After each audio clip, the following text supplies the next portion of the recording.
Hello friends, welcome back to my channel. இன்றைக்கி நம்ம என்ன பார்க்க போகிறோம் அப்படின்னா, எல்லாருக்கும் ரொம்ப ரொம்ப ரொம்ப பிடிக்கக்கூடிய பிரியாணி ரெசிபி தான்.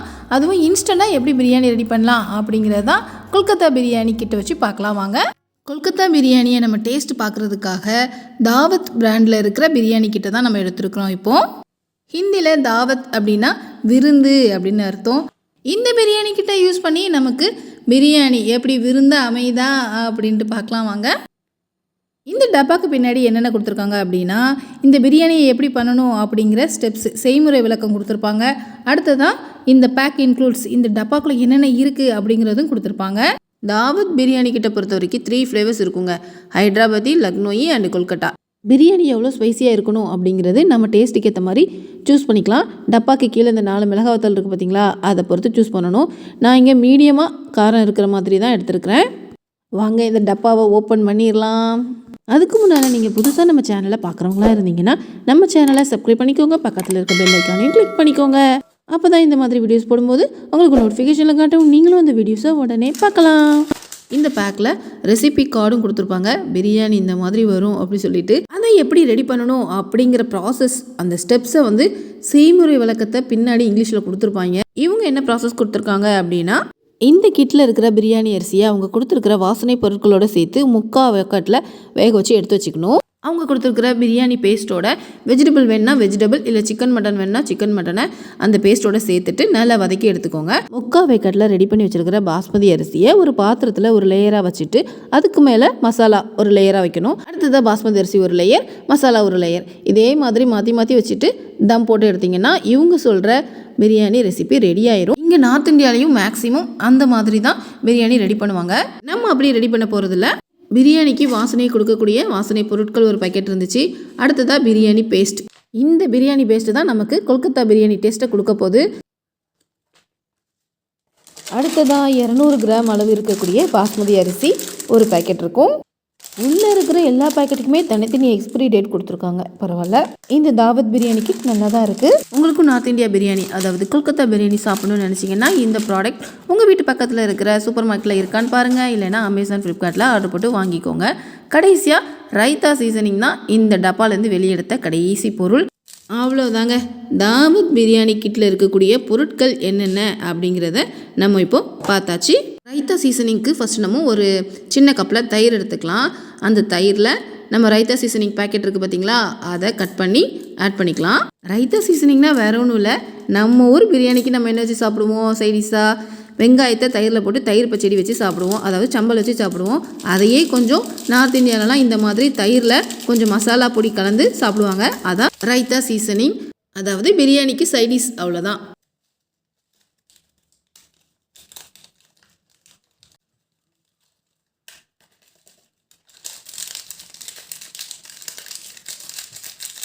தயிரில் அந்த ரைத்தா சீசனிக்காக கொடுத்த மசாலா பொடியை நல்லா கட்டி இல்லாமல் கிளறி எடுத்துக்கோங்க. இதை சில்லுன்னு பிரியாணியோட வச்சு சாப்பிட்டா தான் நல்லாயிருக்கும். இதை நல்லா கட்டி இல்லாமல் கலர்னதுக்கப்புறமா ஃப்ரிட்ஜில் தூக்கி வச்சிடலாம். பிரியாணி பண்ணுற வரைக்கும் இது நல்லா கூலிங் ஆகட்டும். அப்போ தான் பிரியாணியோட வச்சு சாப்பிடும்போது செமையாக இருக்கும். அடுத்ததாக ஒரு பாத்திரத்தில் தண்ணி எடுத்துக்கலாம். அதில் அவங்க கொடுத்துருக்குற பாஸ்மதி அரிசியை கட் பண்ணி சேர்த்துக்கலாம்.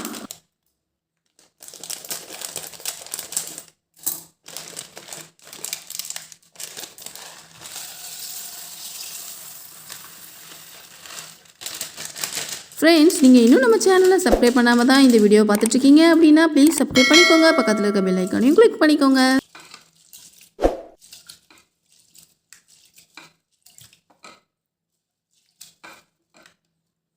ரெண்டு 3 தடவை வேறு தண்ணி விட்டு நல்லா இந்த பாஸ்மதி அரிசியை கழுவி எடுத்துக்கலாம். பாஸ்மதி அரிசியை நல்லா கழுவிட்டு வந்தாச்சு. இது இப்போ ஊறட்டும். ஒரு 20லேருந்து 30 நிமிஷம் அதை அப்படியே வச்சிடலாம், ஊறட்டும். அடுத்ததாக ஒரு பாத்திரத்தில் கொதிக்கிற வெண்ணெய் எடுத்துக்கோங்க. அதில் மீல் மேக்கர் ஒரு 15லேருந்து 30 மீல் மேக்கர் சேர்த்துக்கலாம். இப்போ நான் வெஜிடபிள் பிரியாணி செய்கிறதுனால இந்த மீல் மேக்கர் ஆட் பண்ணுறேன். மீல் மேக்கர் எல்லாம் இந்த கொதிக்கிற வெந்நியில் ஒரு 5 நிமிஷம் ஊற விடுங்க. நல்லா வெந்து வந்துடும். சப்போஸ் நீங்கள் சிக்கன் பிரியாணி ட்ரை பண்ணுறதா இருந்தீங்கன்னா இந்த வெஜிடபிள்ஸ் போடுற டயத்தில் நீங்கள் சிக்கனை கழுவி கட் பண்ணி சேர்த்துக்கலாம். நான் இங்கே வெஜிடபிள் பிரியாணினால் ஒரு உருளைக்கிழங்கு, ஒரு கேரட், ஒரு 5-6 பீன்ஸு, கொஞ்சமாக பட்டாணி எடுத்துருக்கிறேன். இதே நீங்கள் மட்டன் பிரியாணி செய்கிறதா இருந்தீங்கன்னா ஃபஸ்ட்டு குக்கரில் உப்பு, மஞ்சள் பொடி, மிளகாய் பொடி, கொத்தமல்லி பொடி போட்டு வேக வச்சு எடுத்துக்கோங்க.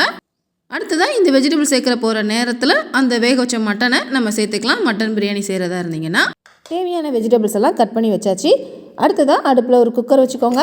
குக்கரில் 1 டேபிள் ஸ்பூன் அளவுக்கு நெய் சேர்த்துக்கலாம். நெய்யும் ஒரு காரணம் தான் பிரியாணி வாசனையோடு இருக்கிறதுக்கும் டேஸ்ட்டாகவும் இருக்கிறதுக்கும். ஆயில் சேர்க்கறத விட நெய் சேர்த்திங்கன்னா தான் நல்லாயிருக்கும். எக்ஸ்ட்ராவும் 1 டீஸ்பூன் அளவு ஆயில் சேர்த்துக்கலாம்.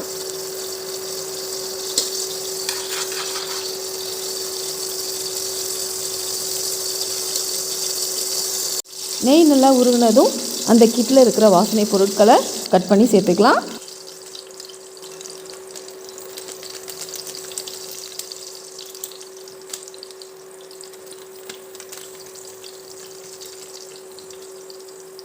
ஒரு அரை துண்டு பிரியாணி இலை இருக்குது. அடுத்ததாக ஒரு பெரிய பட்டை துண்டு இருக்குது. அதை 2 உடச்சி போட்டாச்சு. 2 ஏலக்காய்,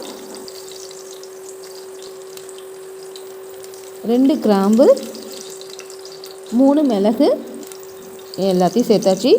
இதை இப்போ 2 நிமிஷம் வதக்கி விட்டுக்கலாம்.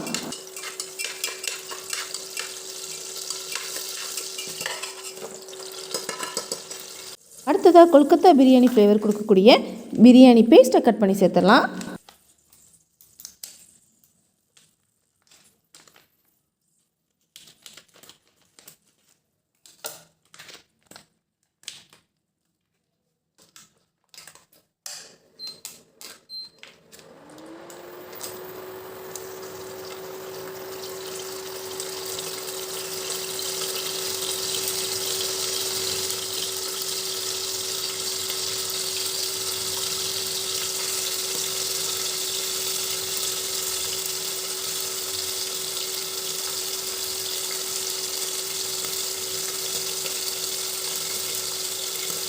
இந்த பேஸ்ட்டை போட்டு நம்ம வதக்க ஆரம்பிக்கும் போதே செம்மையாக வாசனை கிளம்ப ஆரம்பிச்சிடும். நம்ம தெரு ஃபுல்லாகவே நினைக்க ஆரம்பிச்சிருவாங்க, யார் வீட்லேயோ பிரியாணி கிண்டுறாங்கப்பா, செம்மையாக வாசனை வருது அப்படி சொல்லிட்டு. அந்த பேஸ்ட்டையும் 2 நிமிஷம் வதக்குனதுக்கப்புறமா நம்ம கட் பண்ணி வச்சுருக்கோம்ல வெஜிடபிள்ஸ், அதெல்லாம் ஆட் பண்ணிடலாம். இந்த வெஜிடபிள்ஸ்க்கு பதிலாக தான் சிக்கன் பிரியாணி பண்ணுறவங்க சிக்கனை கழுவி சேர்த்துக்கலாம். மட்டன் பிரியாணி ட்ரை பண்ணுறவங்க மட்டனை வேக வச்சு சேர்த்துக்கலாம். இந்த வெஜிடபிள்ஸையும் ஒரு 2 நிமிஷம் வதக்கிக்கலாம்.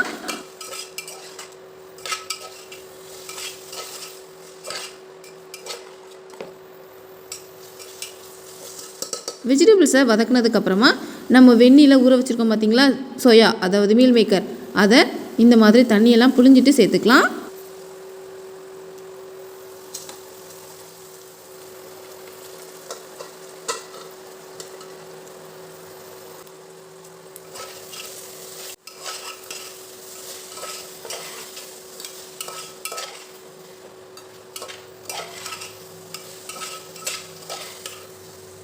மசாலாவோட நம்ம போட்ட வெஜிடபிள்ஸ்லாம் நல்லா மிக்ஸ் ஆகிற மாதிரி எல்லாத்தையும் சேர்த்து ஒரு 2 நிமிஷம் நல்லா வதக்கி எடுத்துக்கலாம். பிரியாணி பேஸ்ட்டோட அந்த வெஜிடபிள்ஸ் எல்லாம் வதக்குனதுக்கப்புறம் பாஸ்மதி அரிசியை நம்ம சேர்க்கணும். 20 நிமிஷம் ஊறி இருக்கும் நல்லா பாஸ்மதி அரிசி, அதை இப்போ சேர்த்துக்கலாம்.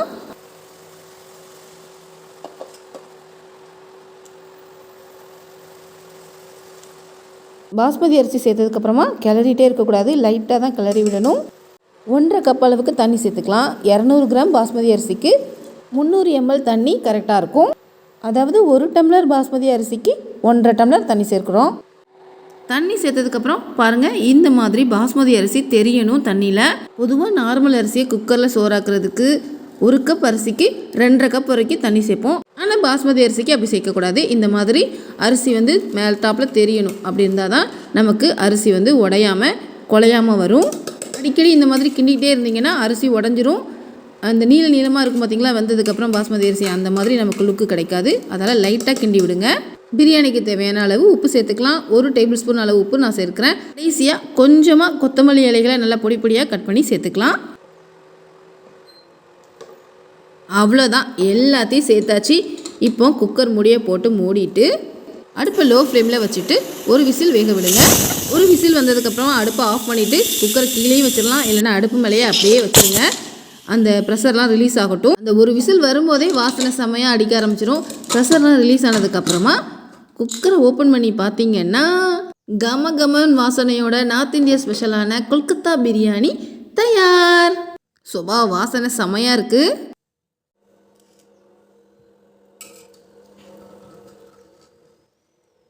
ஓகே ஃப்ரெண்ட்ஸ், நீங்களும் இந்த கொல்கத்தா பிரியாணியை வீட்டில் ட்ரை பண்ணி பார்த்துட்டு டேஸ்ட் எப்படி இருந்துச்சு அப்படின்ட்டு கமெண்ட் பண்ணுங்கள்.